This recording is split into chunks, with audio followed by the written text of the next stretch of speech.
Na nossa primeira conversa, a gente mergulhou de cabeça no direito arcaico, sabe? Aquele sistema super rígido, onde a palavra do paterfamilias era quase lei e tudo era definido por rituais sagrados. Pois é, hoje a gente vai testemunhar a transformação mais incrível dessa história. Vamos descobrir juntos como esse sistema foi, pouco a pouco, sendo quebrado para dar lugar à flexibilidade e à técnica que marcaram a República Romana e que deram origem ao chamado direito clássico. A grande pergunta que vai guiar a nossa jornada hoje é exatamente esta. Como é que pode um sistema, que era todo baseado em costumes antigos, focados só no cidadão romano, se transformar numa ciência jurídica super sofisticada, cheia de técnicas e conceitos que miravam, olha só, na universalidade? Essa é a história fascinante que a gente vai desvendar agora. Então, esse slide aqui, ele resume visualmente o nosso caminho. De um lado, à esquerda, está lá o direito arcaico, todo amarrado na tradição, onde a forma era mais importante que tudo. Do outro lado, à direita, o direito clássico, um ambiente totalmente diferente, de debate, de técnica, de flexibilidade, mas olha, a parte mais importante aqui é a transição. O como Roma construiu essa ponte entre dois mundos jurídicos tão diferentes, é isso que faz esse período ser tão fundamental. Bom, tudo começa aqui, lá por volta de 510 a.C. É quando o último rei de Roma, Tarquínio o Soberbo, é expulso da cidade. A queda da monarquia não foi só uma troca de governo, não. Foi uma rejeição total à ideia de poder absoluto concentrado numa pessoa só para a vida toda. Os romanos passaram até um pavor da concentração de autoridade. E essa desconfiança do poder pessoal foi a faísca que acendeu uma revolução, não só na política, mas e principalmente no direito. O conceito que define essa nova era é a res publica, que literalmente quer dizer a coisa pública. E essa ideia, para a época, era radical. O poder não era mais do rei, como se fosse uma propriedade particular dele. Agora, o poder se torna uma função pública, uma instituição. Ele passa a ser exercido por magistrados eleitos, com mandatos que tinham prazo para acabar e com responsabilidades bem definidas. O Estado deixa de ser a vontade de uma pessoa para se tornar um conjunto de instituições que deveriam servir ao interesse de todo mundo. E aqui a gente vê a consequência jurídica mais importante dessa mudança toda. Se lá no período arcaico o direito era basicamente privado, centrado na figura do pater familias, que era o juiz dentro de casa, agora o direito se torna público. A aplicação da justiça passa a ser uma função do Estado, feita por magistrados eleitos. E se essa nossa análise está ajudando a clarear as coisas, que tal se inscrever no canal? Assim você não perde os próximos capítulos dessa história. Então, se direito agora é uma função do Estado, ele precisa de gente especializada para operar essa máquina, certo? É aí que entram em cena os novos protagonistas. Duas figuras são absolutamente centrais para essa transformação. Os pretores, que eram os homens da prática, e os jurisconsultos, os homens da ciência. Eles foram os verdadeiros arquitetos que levantaram o edifício do direito clássico. Primeiro, o pretor. Essa analogia do engenheiro da justiça é simplesmente perfeita. Ele não era o juiz que dava a sentença final, não. Esse papel era de um cidadão comum, escolhido como árbitro. O pretor era o magistrado que organizava o processo. Ele ouvia as partes, decidia se a reclamação tinha algum fundamento legal e, o mais importante, ele criava a fórmula, que era tipo um roteiro que o juiz tinha que seguir para julgar o caso. A função dele era fazer essa ponte entre o direito abstrato das leis e a confusão dos problemas do dia a dia. E a principal ferramenta do pretor era o edito. Pensa nisso como se fosse o plano de governo dele. No início do seu mandato de 1 ano, ele publicava um documento dizendo quais ações judiciais ele ia conceder. Ele podia manter as fórmulas que já existiam e que estavam funcionando bem, isso era o chamado edictum tralatitium, o que garantia estabilidade, mas, e aqui está a genialidade da coisa, se aparecesse um problema novo, que a lei antiga não previa, ele podia criar uma nova ação, uma nova fórmula. Isso era o edictum repentino. Essa era a porta de entrada para a inovação e para a justiça no direito romano. Bom, se o pretor era o engenheiro, o jurisconsulto era o cientista. E aqui tem outra mudança fundamental. No período arcaico, a interpretação da lei era um monopólio dos sacerdotes. Agora isso passa para as mãos de especialistas leigos, cidadãos importantes que estudavam o direito a fundo. Eles não tinham poder político para criar leis, mas a autoridade deles vinha do conhecimento técnico e do prestígio que tinham. O trabalho deles era transformar um amontoado de regras num sistema lógico, coerente, ou seja, numa verdadeira ciência. Na prática, o trabalho deles se dividia nessas 3 grandes áreas que a gente vê aí. O agere era orientar as pessoas sobre como agir num processo, qual ação escolher. O cavere era uma espécie de consultoria preventiva, sabe? Ajudar a escrever contratos e testamentos do jeito certo para evitar problema no futuro. E a função mais nobre, a mais influente, era o respondere, dar pareceres técnicos sobre casos complicados. Eram essas respostas, as responsa prudentium, que formaram a base da ciência do direito. É como se fossem as decisões dos nossos tribunais superiores hoje, que vão construindo o entendimento sobre a lei. Então, como o pretor inovando na prática e o jurisconsultor organizando a teoria, Roma não jogou fora o seu direito antigo. Não, em vez disso, construiu um sistema novinho em folha ao lado dele.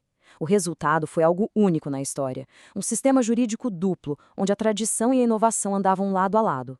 De um lado, o direito dos antepassados, do outro, o direito vivo, criado para resolver os problemas do presente. Para a gente entender isso melhor, uma analogia com tecnologia cai como uma luva. Pensa no ius civil, o direito tradicional, como se fosse o código-fonte de um sistema operacional antigo, tipo um sistema operacional 1.0. Ele era rígido, formalista, mas funcionava. Do outro lado, a gente tem o ius honorário, o direito pretoriano. Ele não apagava o sistema antigo, mas funcionava como uma camada de software por cima, uma interface de usuário moderna e amigável. Ele tornava o sistema antigo mais flexível, corrigia as falhas e o adaptava às necessidades do mundo real, sem precisar reescrever todo o código original. E essa citação do grande jurista Papiniano resume essa relação com perfeição. O direito honorário não era inimigo do direito civil, de jeito nenhum. A função dele era ajudar, quando o ius civil precisava de um empurrãozinho para ser aplicado. Suprir, quando o ius civil tinha um buraco, uma lacuna. E, o mais revolucionário, corrigir, quando a aplicação literal da lei antiga levaria a uma injustiça clara. O pretor, com seu poder, garantia que a justiça, a equidade, vencesse o formalismo cego. Com essa estrutura jurídica dupla que combinava estabilidade e flexibilidade, o direito romano estava pronto para o seu maior desafio. A expansão de Roma, que deixou de ser uma cidadezinha para se tornar um império que dominava todo o Mediterrâneo, trouxe povos novos, culturas novas e, claro, conflitos novos. O direito precisava evoluir mais uma vez. Tenta imaginar a cena lá no Fórum Romano. Não tem só cidadão romano. Tem grego, egípcio, sírio, gaulês, todo mundo fazendo negócio, comprando, vendendo, casando, recebendo herança. O fluxo de gente e de mercadorias era gigantesco. E essa nova realidade multicultural criou um desafio enorme para um sistema legal que, na sua origem, tinha sido criado só para os cidadãos de Roma. A questão era muito prática e urgente. O ius civil era, por definição, o direito dos civis, dos cidadãos romanos. Era um privilégio. Um estrangeiro, um peregrino, não podia usar os rituais e as fórmulas do ius civil. E aí, como que se fazia quando um comerciante romano comprava um navio de um mercador de Cartago e o navio afundava? Ou quando um soldado grego alugava uma casa de um proprietário sírio em Roma? O direito antigo simplesmente não se aplicava. A solução foi uma das criações mais geniais e duradouras de Roma, o ius gentium, o direito das gentes. Em vez de impor suas próprias regras, os juristas e pretores romanos foram muito mais espertos. Eles observaram as práticas comerciais que eram comuns a todos os povos do Mediterrâneo, eles sacaram que todo mundo entendia o que era comprar e vender, alugar, formar uma sociedade, e a partir daí eles extraíram princípios universais, baseados na razão e na boa-fé. Criaram um direito mais simples, menos formal, que todo mundo conseguia entender, e esse direito se tornou a base do direito comercial internacional por séculos. E assim, com a união da flexibilidade do direito honorário, da sofisticação científica dos jurisconsultos e da universalidade do ius gentium, a gente chega no auge do pensamento jurídico romano. Este é o chamado período clássico, a era de ouro que produziu os juristas e as soluções que são estudadas até hoje nas faculdades de direito do mundo inteiro. Olhando para essa imagem, a gente pode resumir os pilares do direito clássico. Primeiro, a flexibilidade, essa capacidade de adaptar a norma para o caso concreto. Segundo, uma técnica jurídica apuradíssima, que criou conceitos que a gente usa até hoje. Terceiro, a centralidade do jurista. O direito não vinha só da lei, mas da interpretação genial dos especialistas. E, por fim, a universalização, um direito capaz de governar um império com gente do mundo todo. Esses pilares sustentaram o sistema jurídico mais sofisticado do mundo antigo.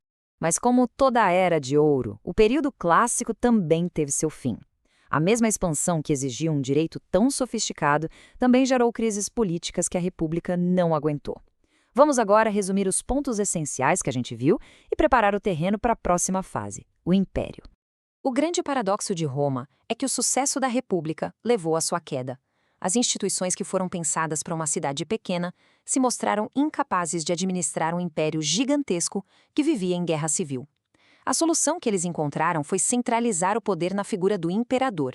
E quando o poder político se centraliza, o direito inevitavelmente muda. A criatividade dos pretores e a autonomia dos juristas, que eram a alma do direito clássico, começaram a ser trocadas pela vontade do imperador. E para a gente fechar, aqui está nosso checklist essencial, o decoreba, para nunca mais esquecer. República, o poder é público e dividido. Pretor, o engenheiro prático que adapta a lei. Ius civile versus ius honorarium, o direito antigo e rígido contra o direito novo e flexível. Jurisconsulto, o cientista que organiza a teoria. E por fim, ius gentium, o direito universal para todo mundo. Se você guardar esses conceitos, já entendeu a essência da maior revolução jurídica de Roma. E a gente termina com uma pergunta para o futuro. O que acontece com essa ciência jurídica vibrante e flexível quando o poder se concentra todo nas mãos de um homem só? Como é que a criatividade dos juristas dá lugar à vontade do imperador? Essa transição para um direito codificado, estatal, é o tema da nossa próxima análise, onde a gente vai ver como o direito romano funcionava na prática durante o Império e como isso levou às grandes codificações. Não perca, hein?